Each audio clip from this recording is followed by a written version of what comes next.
Hi guys, and in today's review we'll be looking at this highly anticipated locomotive or model from Hornby, and this originally was announced in their 2020 centenary range, and this is the Lner W1 Hush Hush. It's a 464 or a 4622 depending on your preference. And like I said, this is the original formed one, and it's in battleship grey with silver linings.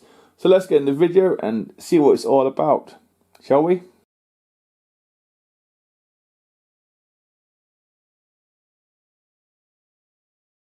Starting off at the detail bag you do get the brake rigging for the locomotive itself.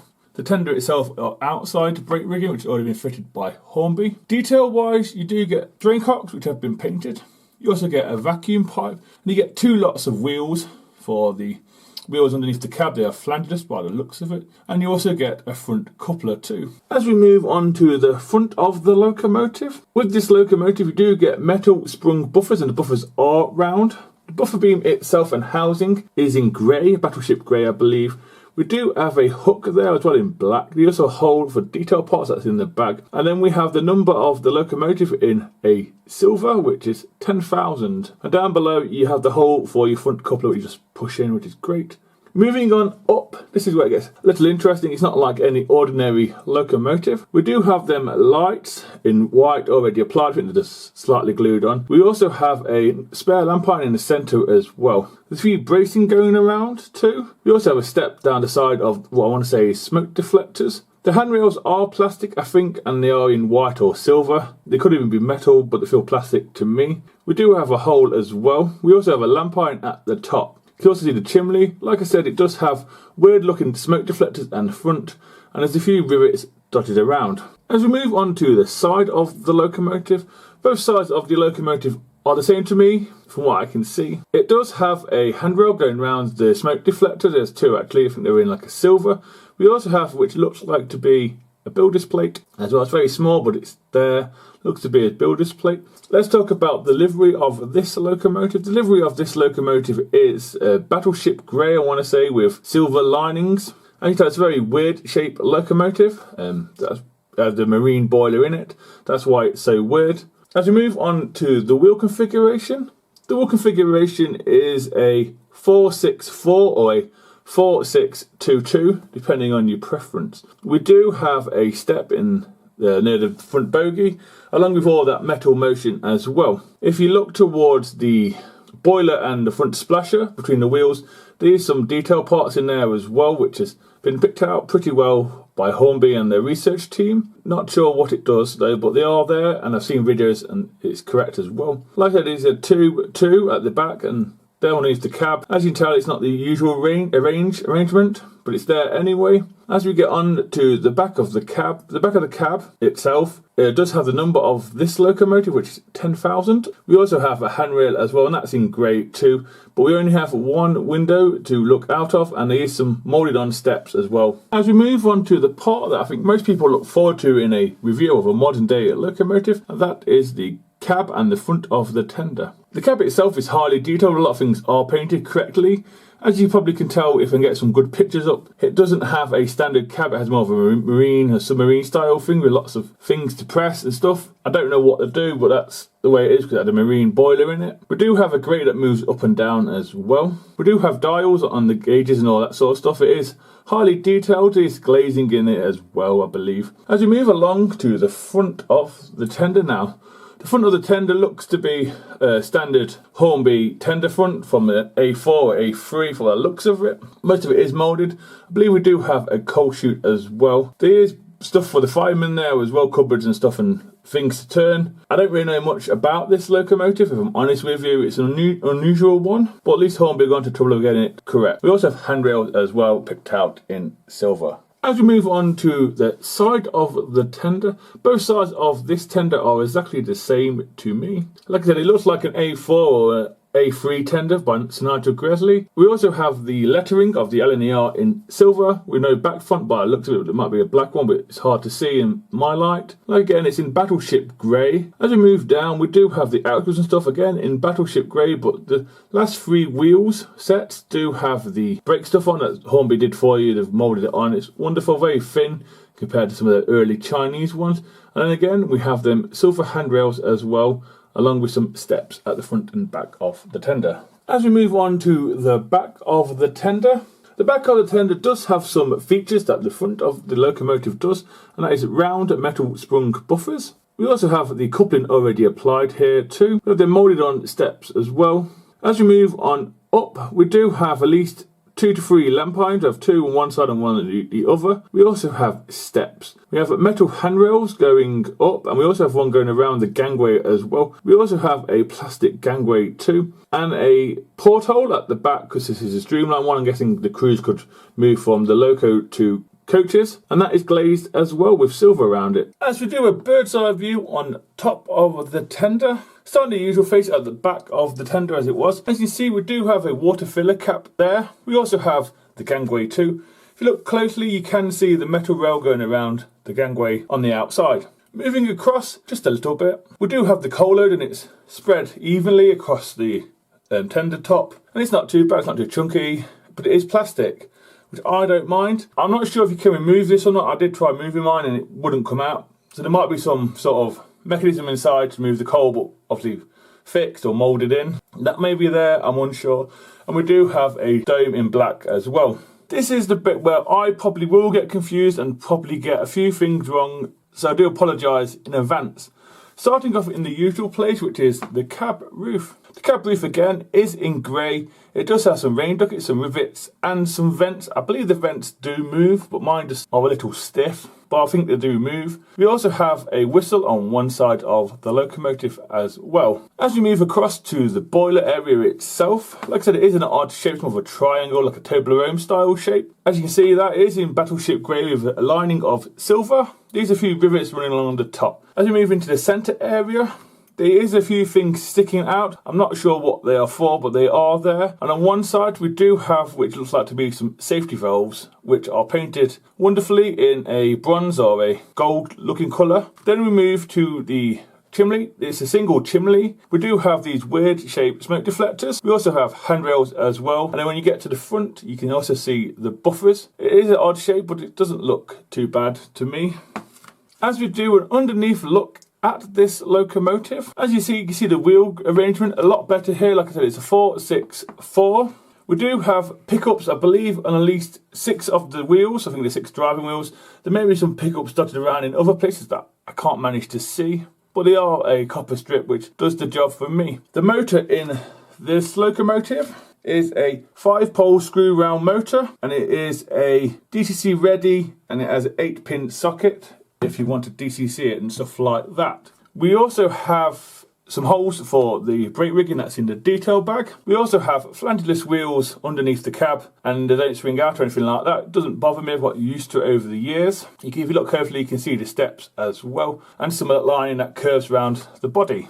And finally, as we move on to the loco and tender connection, it's the usual Hornby standard way. It's a metal strip going across, screwed in at both ends, one in the loco, one in the tender. We also have a plug that plugs into the tender. The wires come from the locomotive, the motor area. All 8 wheels do have pickups on the tender, which is great. You can also see the brake rigging on the outside as well, on 6 of them. We do have a water scoop there too, which is great. There's a few screws to take off a base plate as well. And then we have the coupling in black at the end.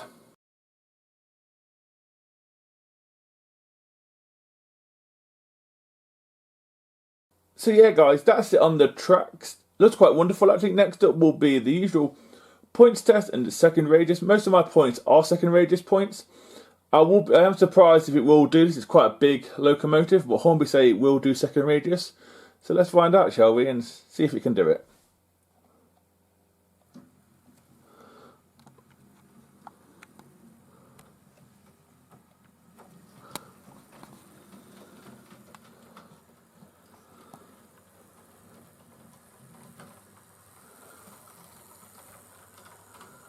20. This is a DC ready one. It's not bad, it's quite smooth, apart from the controller's a bit faulty.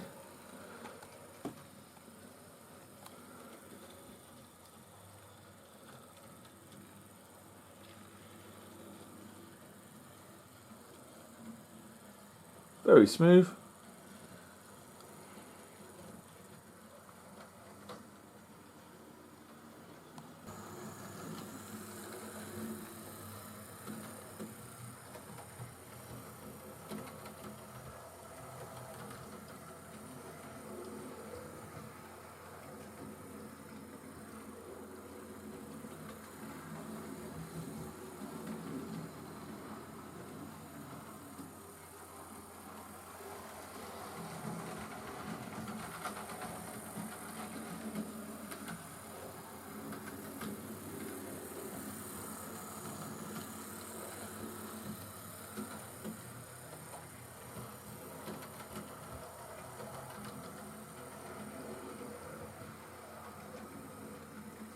So yeah, we managed the point test and the second radius pretty well, actually quite smooth for quite big locomotives.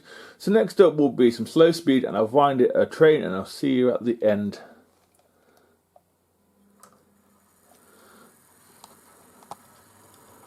That is smooth. What are we talking about? 20 again? That is smooth. That's saying it's DCC ready.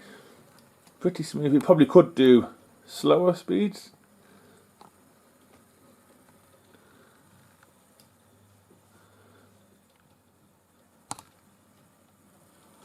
Give it a bit more speed. Quite impressive, quite smooth as well.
So guys, that's the end of the video. Before I give my opinion, I'll show you what it ran with, which was a premium range full brake Gressley one, some railroad teaks as well, and also a restaurant cart, which is a premium range as well.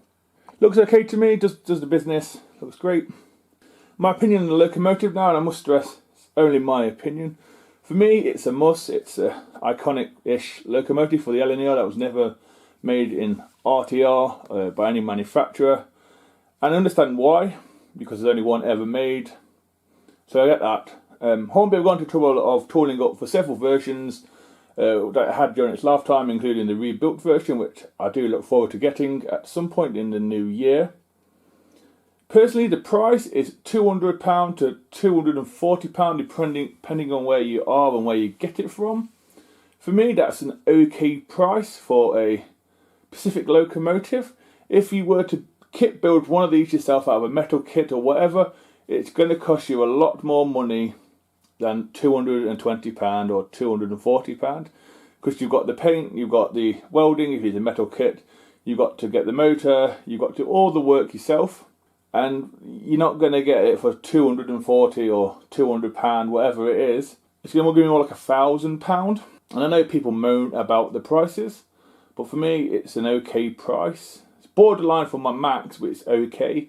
It does give me hope in the future. We will get some other one-offs like the Great Bear from the Great Western Railway, which would be great because obviously it's a one-off and it's the only, well, it's first UK Pacific to be built.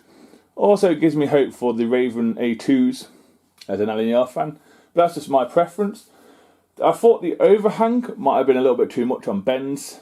It's not, it's actually okay, actually better than expected. It can do second radius, which is great. Some of my Bachmann ones can't do second radius, so yeah. For me, it's a must. Highly recommend these for anybody. You can use Rule 1. You want whatever you want on your railway. You could have Pullmans behind it, you could have it as a preserved locomotive in your fleet to a degree, you could run freight with it, or you could have it as a museum piece. For me, it's a must. That's only my opinion, but like I said, I highly recommend these. Hornby have gone to a lot of trouble. There was no quality control issues at all with mine. Perfectly done, well painted, well done to Hornby. So that's my opinion, and I hope to see you in the next video, so please take care. And goodbye.